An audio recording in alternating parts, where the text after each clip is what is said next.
What's up, everybody? I'm Blessed and Free. Welcome back to another episode of DOC TV. They certainly don't need to use this level of force. Later, when the officers filed their reports, they claimed that Mr. Trevino had backed away from the door and that the round ricocheted off the floor and struck him, which is just 100% false. And you can see it in the video as we continue.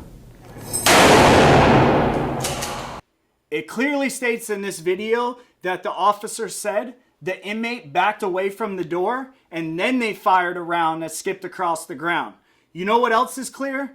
They lied, and they do so to protect themselves. The inmate in this clip was having a schizophrenic episode. The sheriff later went on to say that the inmate had a record of violent crimes, but due to some investigating, that clearly was a lie as well. Mental health is a serious topic that goes untreated. It goes untreated because it's so much cheaper and easy to just lock people up and throw away the key. We all know someone who deals with mental health in some capacity, whether it's a family member or a friend. 2 million people with mental illness are booked into jails each year. Nearly 15% of men and 30% of women booked into jails have a serious mental health condition. Those are high numbers. This is just one clip that happened to be recorded. Imagine all the cases and situations that were centered around mental health that haven't been. People, this is a problem, not only in jail, but also in prison. The jail this was recorded in was Land O'Lakes Jail. The jail has been the center of countless articles and investigations. The main problem is that they're willing to spend money every year to keep people in jail, but are not willing to spend any money to help with recidivism. And why is that? Because the more people come into jail means more of taxpayers' money goes towards funding the jail. The more they ignore the substance abuse problem and mental health issues, the more inmates they will get in the jail, and it'll be packed. And according to the study, 16,043 people released from the jail, nearly 6,800 wound up reincarcerated. When you put a person who has a mental health issue in a pod, he or she can immediately become a target. Not only by other inmates, but also the guards. The guards are often joined in on playing games with the mentally ill inmates. Then to top it off, you have nurses that come into each dorm 2 times a day to dispense medicine. They make all other inmates go to their bunk, and the inmates getting medicine have to line up in the dorm. The fucking line looks like the line at Disney World for Space Mountain.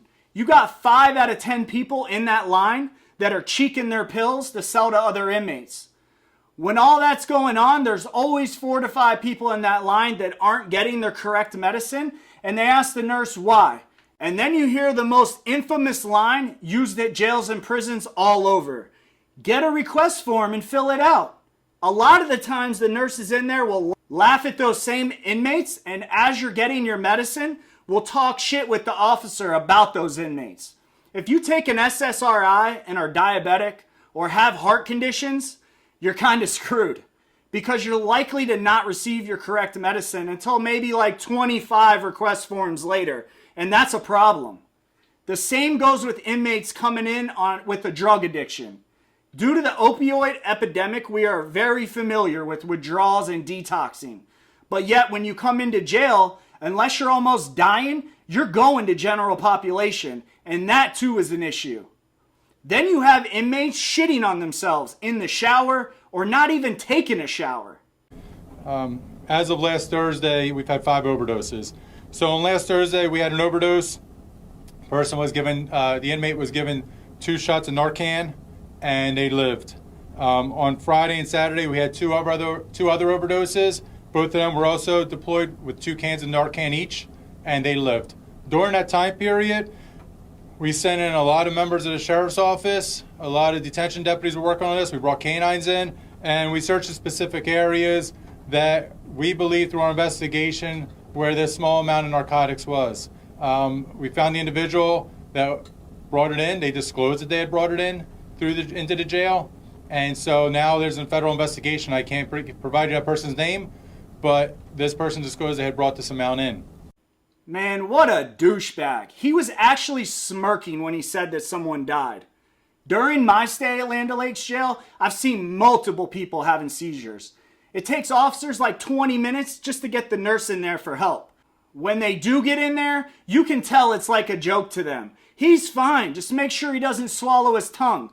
Most of them will be left in that same pod, or they'll take them to a dorm they call medical, where they're just gonna leave you in a 2-man cell with the light on for 24 hours. The whole situation is just sad. Honestly, it fucking pisses me off. Until you see firsthand, you can't explain the feeling that you get from watching something like this. And trust me, I wouldn't want you to have to witness it. When is enough enough? After watching and listening, tell me what your thoughts down in the comments are below. And don't forget to smash that like and subscribe button. I'm out.